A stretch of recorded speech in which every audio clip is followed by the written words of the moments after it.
Good afternoon, everybody. Welcome to the webinar, Your CV is You, Making It Inform and Sell.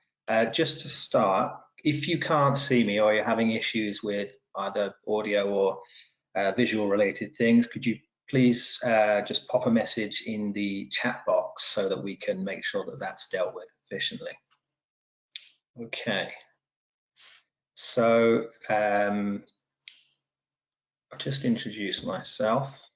But we'll start off by talking about the agenda and what we're hoping to achieve today in this session.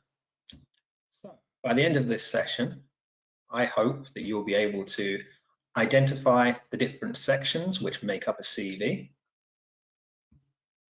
understand how to make a CV stand out from the competition, which is important, particularly in today's competitive job market, and successfully tailor your own CV for specific applications. So taking on board what we talk about today and putting that into your own CVs and hopefully gaining some traction within employment.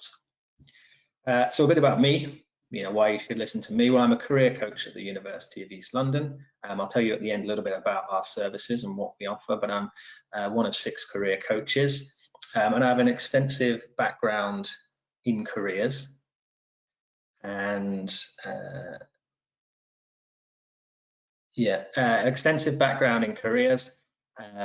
Just one thing before we move on, if you have any questions, we will allow time at the end for questions.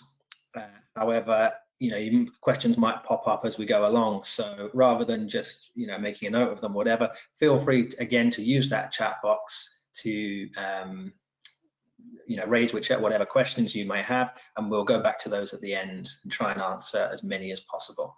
Okay, hope that all makes sense. So yeah, a bit about me. I've worked in careers in a variety of settings. I've worked in the private sector, the public sector. I've worked in the third sector, all ages of education. So yeah, everything focused on careers. So I've dealt with a lot of students, helped a lot of people into employment. I've also had some graduate recruitment involvement. So I've been on the other side. I've applied for jobs myself, but I've also been on the other side, sifting through applications, holding interviews, holding assessment days. So I sort of know what employers are looking for.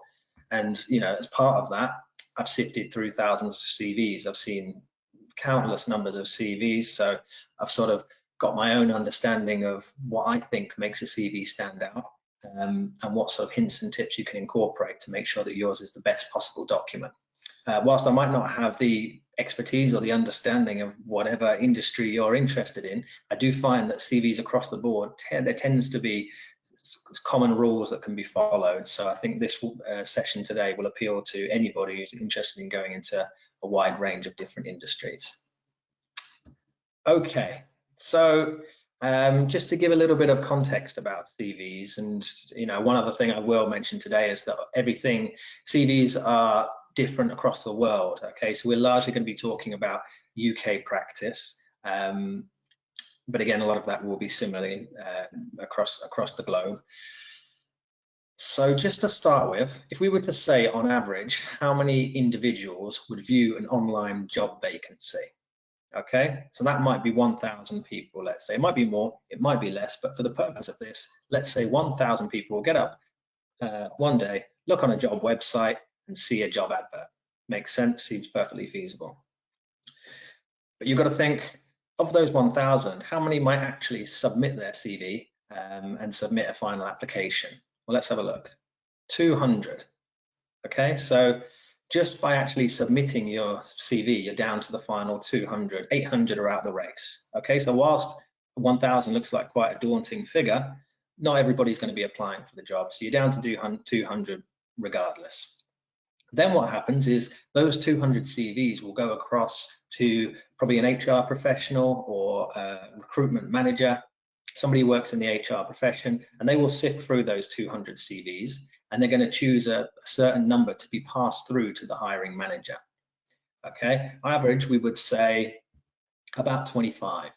Okay, so 175 people are no longer in the running for this role because their CV wasn't up to scratch. Okay, there were 25 that were better. But those 25 aren't all going to get interviews. What happens is the hiring manager will look through those 25 and decide how many they'd like to interview. So let's have a look. On average, 8. Again, it might be more, it might be less, but on average, we'd say around 8. Usually 1 hour interviews, perhaps you could get them all done in 1 working day. Okay, but the key point I want to get across here is of 200 people that applied, only 8 actually get to meet an interviewer. 192 are out the race just based on that CV, that piece of paper that they submitted. Okay, so you might have excellent interview skills, you might know everything about the industry or the employer, but unless you're able to sort of sell yourself effectively in the CV, you're not going to get through the door to that stage. Okay, and only 8 of the 200 actually get to interview. But sometimes, employers aren't sure. Perhaps there are some people there, they want to bring back. So sometimes you're invited for final interviews. On average, we might say 2 or 3 for a final stage. Here we've said 3, and then obviously 1 usually is offered the job. Okay, so again, it sounds really, quite scary that 1,000 people looked at a job and only 1 person gets it. But actually, when you break it down, there aren't many hurdles to get through. But the main point really is the CV. The CV is the entry route. So like I said before, if your CV doesn't stand out, it's very difficult to get through to that interview process. So what we're going to talk today is how best to make that CV stand out. Okay, so we're going to talk a little bit about the layout of the CV. How should it look? I always say, most people would say 1 to 2 sides maximum, no more. Okay. And the reason for that is employers, if they're sifting through 200 CVs, for example, they're not going to have time to read anything longer. The tricky thing about that is you might be a new graduate with very little work experience, or you might have 50 years experience in the trade. Regardless of that, it doesn't matter who you are, you need to be able to condense that information onto two sides. Okay, that's really, really important. And some people actually worry about 1-page CVs. They feel that perhaps they feel they're underselling themselves. I actually quite like a 1-page CV sometimes, as long as you've got the relevant information on there. I think a 1-page CV can be really, really strong. So don't worry too much about that if you feel that it's not long enough, as long as it's got the right information. So 2 sides maximum, 1-page minimum. And sometimes if you're struggling to get all of that information onto 2 sides, then it's worth narrowing the margins. Okay, it just gives you that bit more space, that bit more opportunity to put more text in, and gets rid of that white space around the edge which you're not using. Underline to separate headings. One thing I want to get across today that's key is when I'm reading a CV, I don't read a CV word for word from top to bottom. I like to jump around. I might read a little bit about your education, jump down a bit about your work experience, some key skills. So if you separate sections using headings, it makes it much easier for the employer to do that. What's really key is that you make it as easy as possible for the employer to extract the relevant information that they need. Okay, as soon as you make it tricky and complicated, they're going to start to lose interest, and that's the last thing you want, is for an employer to just find it tricky, complicated, because there's every chance they'll just move on to the next one and not give it the time of day. Okay, so separate sections using headings. And one good thing to do is to bold, to emphasize. So you can bring out the name of perhaps the university you studied with by using bold fonts to bring that out. You might want to bring out your qualifications, your employer, anything that you think is of particular interest, bold it to emphasize it, to bring that to the reader's attention. Bullet points to summarize information. Often I see CVs which are just large paragraphs, lengthy paragraphs of text. And again, you've got to think about the person who's reading it. Are they going to have time to read through all those things? It's good, you don't want to lose that information. It's good to have it on there, but I think summarizing it using bullet points makes it much easier for the employer to read through it quickly without sacrificing the information that's on there. Okay, so good use of bullet points can make the CV much neater and much easier for the employer, much more reader friendly. Be consistent with font type, size, and formatting. Really, really important. I think aesthetics are really important with a CV. Yes, the content is of course the main thing, but people make I suppose some assumptions and they critique a CV within just the first glance, okay, without even reading it. So I think it's really key to make sure that there's consistency with the types of fonts you're using. Everything lines up nicely. It's really, really important that the CV looks good before the employer goes further and starts reading it. So make sure everything's lined up, everything's consistent, and not too big with the size. You know, I would say I would consider, you know, for the main text being between 10 and 12, okay? Too smaller is difficult to read, larger, just, you know, it's unnecessarily large. So I'd say between 10 and 12, and a modern font. Again, don't worry too much about this, but, you know, Calibri is quite popular, fine to use. Something that looks good is fine. We talked a little bit about the white space before. That's those sections, that white, you know, that area that isn't being filled by text. You don't have long, you've only got a couple of slides to fill. So if there is sections of the CV which are empty, then you might want to reassess your layout to see whether you can fill those sections. My biggest gripe about CVs, having seen thousands and thousands of them, is they all look the same very often, which makes no sense to me, because the whole point in a CV is that you're up against competition. You want to stand apart from those who are applying for the same jobs. So, you know, why would you want it to look the same? So make sure that it isn't identical to the one before it or the one after it, because you want your one to be chosen. With regards to the layout, you know, it's not going to have a huge bearing. It's more with the content, but you know, you don't want it to look identical. I've seen many CVs where people have, you know, really spent some time and hard work demonstrating their key skills, their capabilities, their experiences, and they're let down by a couple of errors. And again, that's the sort of thing that when you've got 200, 300 applications to choose from, you don't need to be, I mean, you can be picky. You have the luxury to be picky, so you can get rid of those who have the odd error in. So make sure you're not that person. Check it, recheck it, have somebody else check it, make sure all of those errors are taken care of.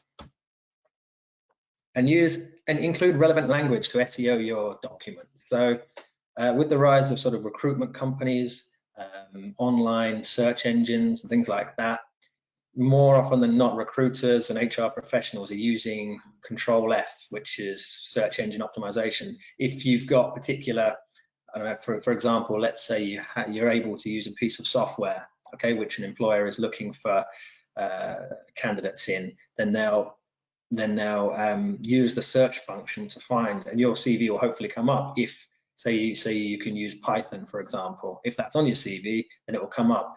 But if you haven't included it, even though you can use it, then you know, how's the system going to pick that up? So what I'm getting at there is whatever you can do, whatever you're able to do, whatever languages you can speak, pieces of software, anything you can do related to your industry, make sure it's on that document, because search engine optimization will pick that up and hopefully bring your CV to the top of the pile.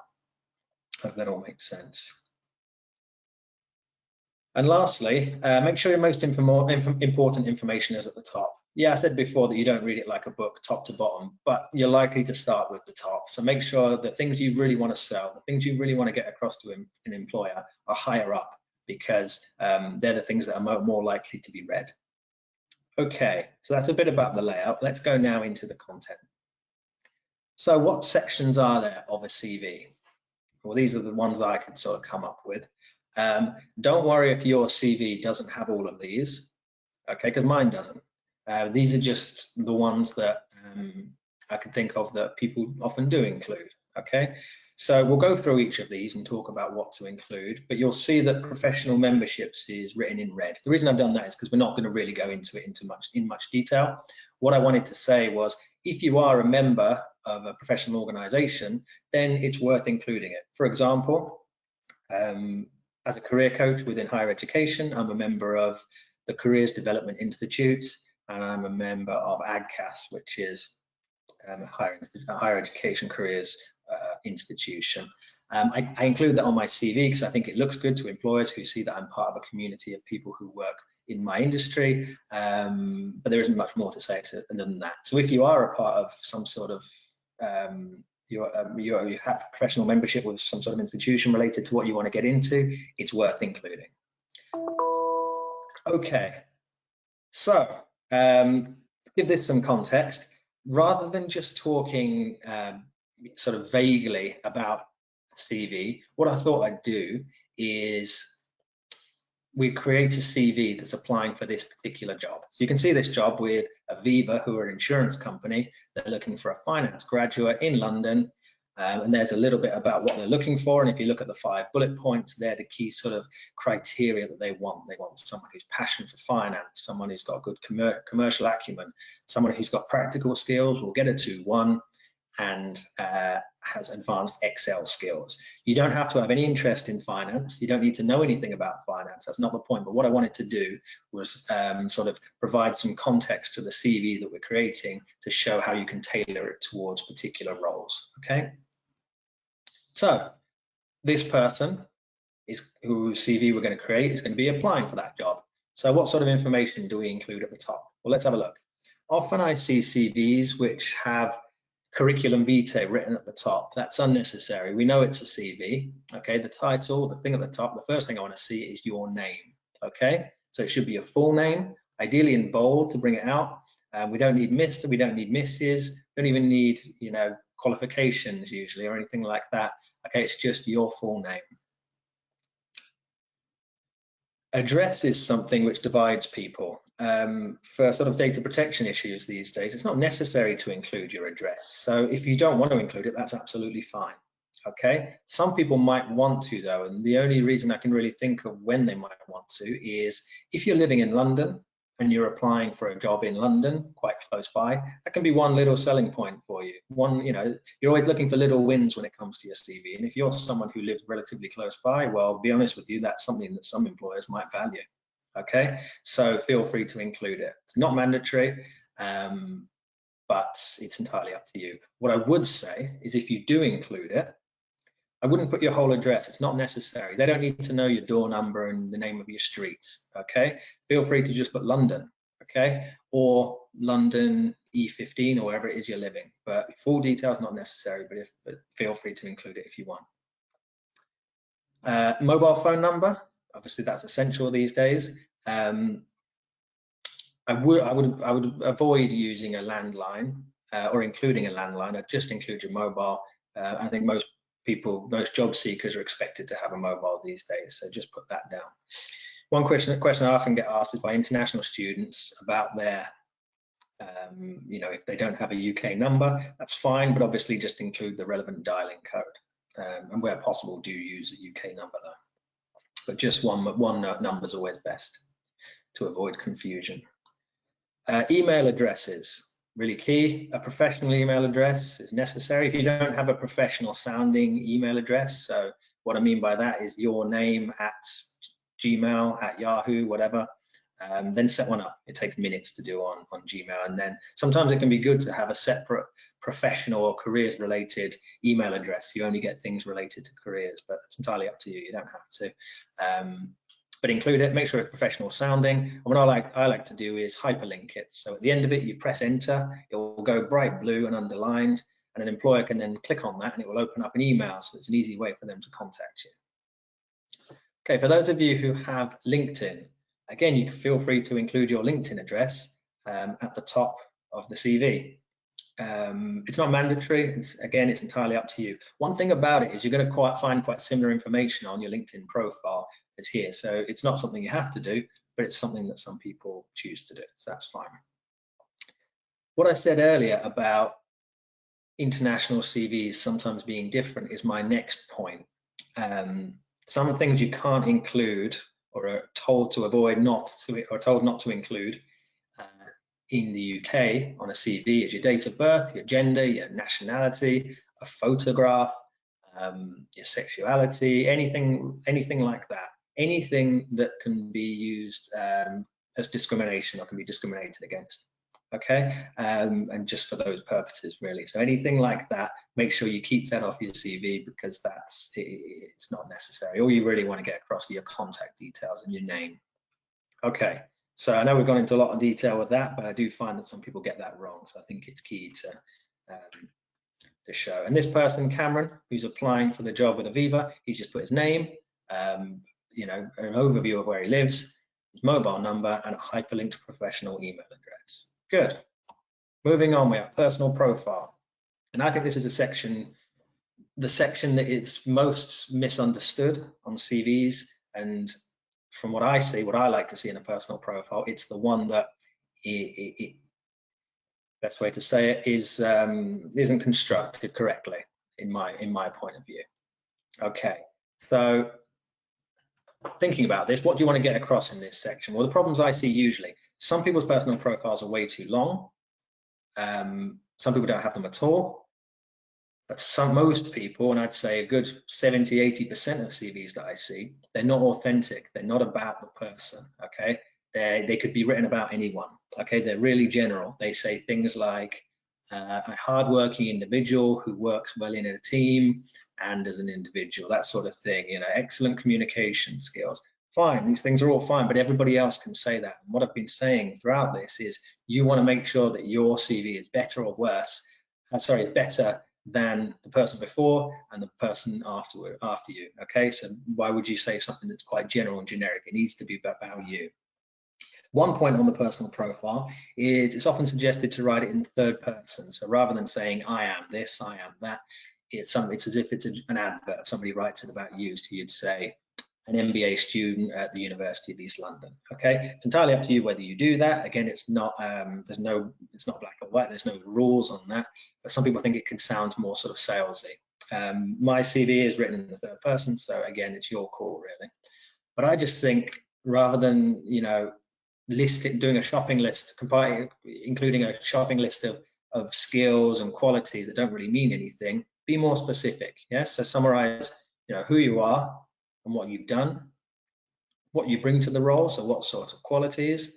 And a key point, which a lot of people miss out, is, okay, what are you applying for and why? So who are you? What have you done? What did that equip you with? And what do you want to do now? Okay, and these are the main things that an employer actually wants to know. And the point in this section is it provides context and it's a summary, it's the sort of the attention grabber. An employer will read that personal profile, get an understanding of who this person is and think, okay, great, this sounds like the sort of candidate I'm looking for. I'm now keen to read on and find out in more detail. Yeah, so you really want to grab their attention here rather than putting them to sleep with something that is inauthentic, is vague, and isn't remotely tailored. So let's have a look at this particular personal profile that Cameron has conducted. So he said, a highly numerate accountancy and finance student with exceptional industry knowledge, including auditing expertise, currently seeking exciting corporate finance graduate opportunity within a globally recognized financial services company, flexible, committed, and eager to make a significant contribution to a multinational organization whilst working with expert colleagues towards common goals for an achieving employer who rewards hard work and dedication with career progression. Okay, I don't think that's remotely vague at all. I think that's specific. That's somebody who's talked about the degree that they've done, what they've learned on that degree, what they want to do next, and that's key. And using buzzwords and things, language that's specific to what they want to do next. So I think that's the sort of way to conduct the personal profile. You then might have key skills and achievements. Okay, again, not something that everyone includes on their CVs, but I think particularly for perhaps people who are beginning their careers, don't have a great deal of experience, key skills and achievements can be something you could include that's really going to be a good selling point. So again, I think it needs to be authentic and distinguishing. Don't just write leadership skills, communication skills, teamwork skills. Those things are fine, but they don't mean anything alone, okay? If you want to include something like that, make sure it's evidence, and I'll talk about that in a minute. But include things that are related to the role or industry where you're applying. If you want to work in IT, you want to talk about your technical skills, of course. If you want to work in project management, it'd be good to talk about organization and time management and all these sorts of things. If you want to become a management consultant, you want to talk about your leadership skills, your salesmanship skills, all these types of things. So skills and qualities that are relevant to the role that you're applying for. As I said, evidence using examples, okay? So if you were to write time management skills or prioritization skills alone, if I were reading your CV, I've never met you before, so why should I believe you? So I think providing a brief example afterwards can really give it that credibility that it deserves. So if somebody put, prioritization skills and then wrote successfully managed to balance full-time degree with part-time work alongside raising a family, something like that. Okay, because I can see, okay, this person's actually got these 3 incredible commitments that they've managed to successfully undertake at the same time without letting their standards slip. I now believe that this person's able to prioritize their work. So I think actually providing an example gives it a bit more validity. And then there's other things. So you know, at UEL we have a lot of students who are bilingual or multilingual, and often leave that off their CV because they think, you know, well, I won't need to use that language in the role that I'm applying for. Get it on the CV, okay? I think I'm not at all. I'm afraid I just speak English, but I'm always in awe of people who are bilingual. So I think always make sure that's on the CV, okay? Because that's the sort of thing that employers, you know, that might set you apart from somebody else who they're finding it very difficult, whether it's you or someone else. If you're someone who's able to speak another language, get it on there, okay? Maybe some IT skills that you can use, even if you're not, you know, you don't want to work in IT, perhaps you've learned to use some particular pieces of software or systems or whatever it is, get it on in the key skills and achievements. So we'll have a look at what Cameron's included in his key skills and achievements. So he wants to work in finance, so he's put financial knowledge, and then he's evidenced that again, he put knowledge of financial procedures, including risk and auditing. He's now got, you see how I put key skills and achievements. Sometimes it's good if you talk about things that you've actually achieved. If you include numbers and figures, it gives it more credibility. So instead of just putting trading, he's talked about actually raising a portfolio of shares by 211% within the 6-month time frame using that piece of software. Again, if I'm an employer within that industry, somebody who's working in finance, I think, wow, this guy's actually done something, and he's proven it by what he's done in this trading arena. Instead of just listing IT, he's come up with actual things that he can use. Yeah, most of us can use MS Office, get it on there, but he's also used Java and Python. Good. They're not going to know that unless he puts it on there. Time management. Again, I talked about this. I gave that example before, didn't I? He's put successfully balancing education and work commitments because he worked and studied at the same time, which we'll learn shortly. And finally, languages. Even at intermediate level, I think it's worth including the fact that he speaks, you know, a decent level of Spanish. Particularly, he's working in an international organisation.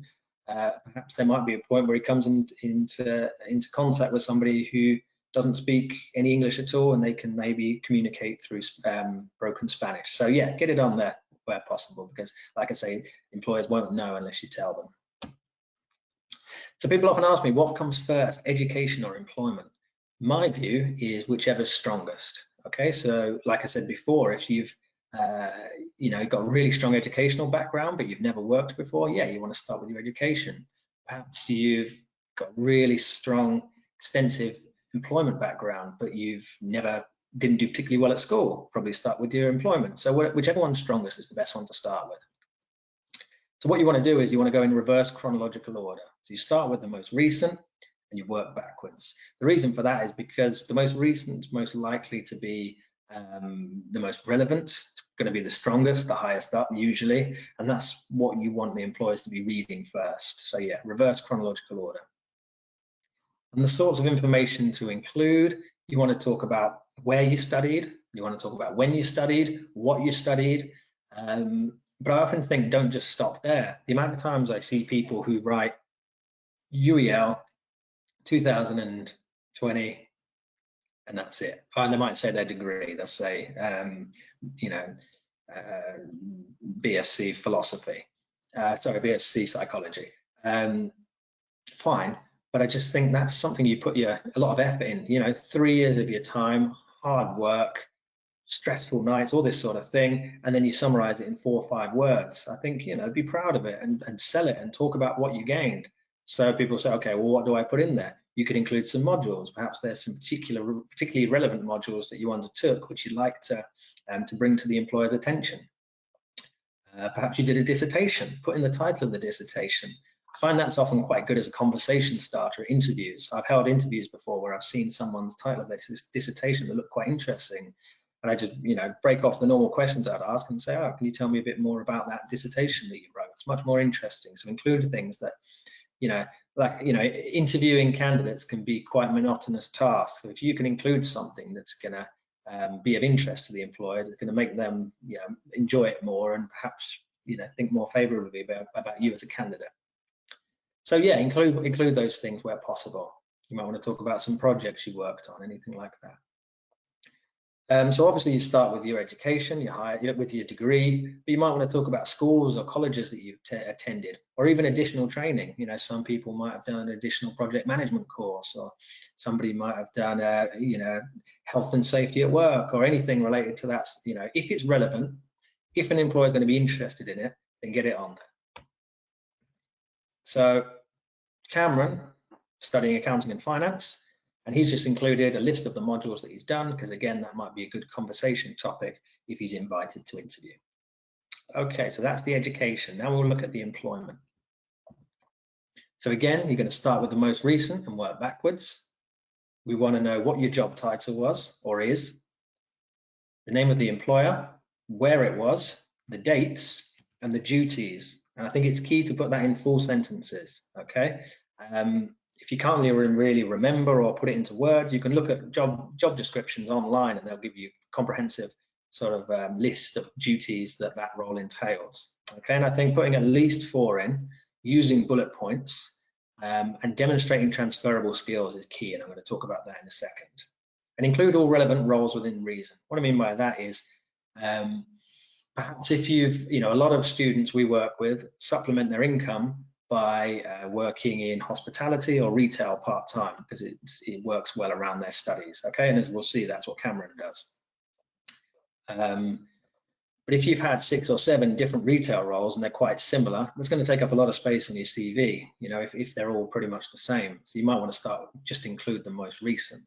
But perhaps even before that, you had some work experience in a nursery and you're somebody who wants to go and work with children, then definitely include that. So just include what you think is relevant. Okay, so Cameron works at Waitrose and he wants to work in finance. Okay, so what I'm getting at there is I often get students who I'll meet with them and they'll talk about working at Debenhams or Next or anything like that, and I'll say, but I can't see that on your CV, and they'll say, well, I didn't include it because I didn't think it was relevant for the role that I'm applying for. And it's that word relevant, okay? It might not be directly relevant in terms of, you want to work in finance, working in a supermarket is not the same, but what you want to get across is the transferable skills that entailed. So if we look at Cameron's duties here, right, working in the supermarket, he could just write stacking shelves, working on the checkout, all those sorts of things. But instead of doing that, what he's done is he's used full sentences to demonstrate how each one equipped him with skills which are relevant in the finance sector. Okay, so providing customers with excellent advice shows good communication. Working in different departments throughout the supermarket shows flexibility. Responding to customer queries shows proactivity. Working on the checkout shows numeracy skills. And stacking shelves shows a hard-working ethic. Okay, working ethic. So all of those tasks that he's done, and all of those skills that he demonstrates, are things that employers within the finance sector would be interested. So making sure that you show that you gained transferable skills through your experiences. I hope that all makes sense.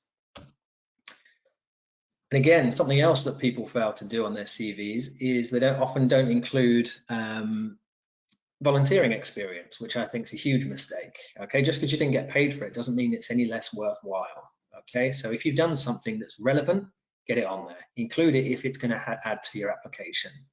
As I say, it doesn't have to be directly relevant. Some extracurricular activities can demonstrate transferable skills, like we've just talked about. But if you do want to include volunteering experience, I would suggest laying it out in a similar way as you did paid employment. So if we look here, Cameron works as a sports coach at Britannia Leisure Centre. And again, he's talking about the things he's done. So yes, you want to talk about the transferable skills that he acquired working at the sports centre.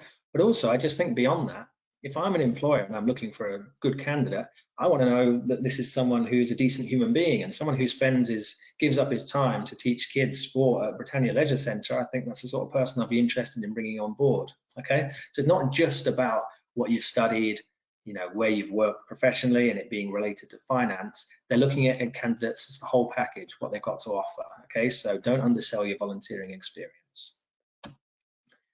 And finally, hobbies and interests. Some people do have this on their CV, some people don't. It's quite sort of divided. My thoughts on it are it's entirely up to you if you want to include it. It's not essential, but it can be good. And I think the point in it is everything else that we've talked about previously, it can be a little bit dull, it's a little bit boring speaking about where you've worked, where you've studied, and it's also quite similar to a lot of other people who are applying for jobs, particularly young graduates like I talked before. Everyone's got kind of similar experiences. So what you can do is use this very, end section, quite small section, to talk about, you as a human, what you've done, what you've achieved, what you're interested in, because whilst they're looking for credible candidates, they're also looking for people, who they're going to be spending, large amounts of time with throughout the working week, who they feel can integrate well as part of their team. So they're going to be looking at the sort of things you enjoy doing in your spare time. So I would write in full sentences. I wouldn't just put bullet points, tennis, for example, on its own. It doesn't show the human side of you that a full sentence can do. There are different ways you can go about doing it. You can make it relevant to the role. So, I mean, I've given the example there. If you're applying to be a chef, then you'd probably want to say that you enjoy cooking in your spare time. But you don't have to, adopt this sort of way. It doesn't have to be related to the role. One good thing to do is to demonstrate achievements. So if you talk about playing for a football team, then rather than just saying I play football, saying that perhaps you captained a football team or your team won a particular tournament or a league or whatever, okay? Achievements, again, just give it a bit more sort of validity. A couple of things, so sport I think is a good example. If you don't play sport, don't worry about it, you don't have to include it. But if you do, yes, it shows teamwork, it shows those sorts of things, but it also shows someone who's a fit and healthy individual. And for employers who are investing time, effort and money into taking candidates on board, those sorts of things matter. You can have a healthy person who's ready to hit the ground running and it's not going to have a huge amounts of sick days. So that's something maybe worth considering if you are involved in sport or any type of exercise. Another example is something like traveling. I think it's quite good, particularly if you're going to work for a sort of large organization like that that's very diverse. If you're comfortable and confident this person is has been exposed to different cultures, understands diversity, has met people from different parts of the globe, then you're going to be more confident that they're going to be able to do that and adjust to working within a very international setting like an investment bank or a large insurance company. So again, if you haven't traveled, don't worry about it. It's not essential, but it's just some suggestions of things you might want to include. But ultimately, you just want social and stimulating activities which demonstrate an interesting, capable, and well-rounded character possessing excellent transferable skills. What you want the employer to know is this person has the right work experience, this person has the right educational achievements, and they also seem like good people who we think can fit in with as part of our culture here. So let's have a look at Cameron's. So Cameron says, I hold a keen interest in the global financial markets and maintain a knowledge of fluctuations during my recreational time. In addition, I'm a sports enthusiast and regularly play football with friends in order to stay fit and healthy. Furthermore, I have a passion for travel and have explored various regions across the globe, including Australia, Southeast Asia, and South America, experiencing a wealth of different cultures and traditions. So he's talked about his interest in finance, relevant to the role. He's talked about sport, like I mentioned, and he's talked about travel. Again, you don't have to use those, but they're just examples. But I feel by reading that, I get to know a little bit more about him. Okay, it doesn't have to be too long, but it's just an opener into who you are as a person. And then finally, references. You'll see at the bottom there, I've just put references available upon request. Previously, employers would have asked for full references, your most recent employer and perhaps an academic reference. Again, for data protection issues, nobody uses that these days because CVs are being passed about with people's personal information on. So at the moment, we just put references available upon request. That will suffice. You don't have to put it. You can even leave it blank and they'll make the assumption. But putting references available on request and then having them ready for if anybody asks for them. And that's usually the end of the CV.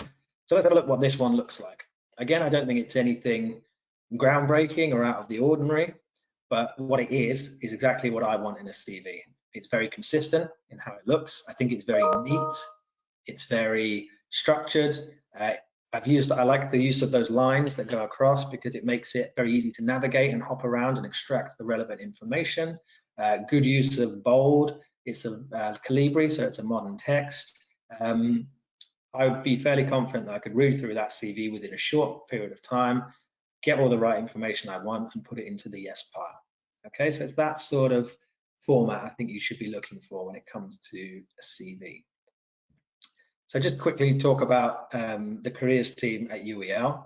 So we have, you might be aware that we have 2 campuses, Docklands and Stratford, and we have designated career coaches at each of the campuses that you're able to access anytime. You know, you can just book an appointment to meet with a career coach, and you book through something that we use called Employment Hub. And you can have one-to-one appointment and talk about anything. So if you're unsure about what you want to do in your career, then just having that career planning session can sometimes be really helpful. If you want somebody to have a look at your CV, then it can be good for that. Perhaps a mock interview, have somebody help with a particular application, anything at all related to careers. We have careers coaches ready and available for all students to access and use.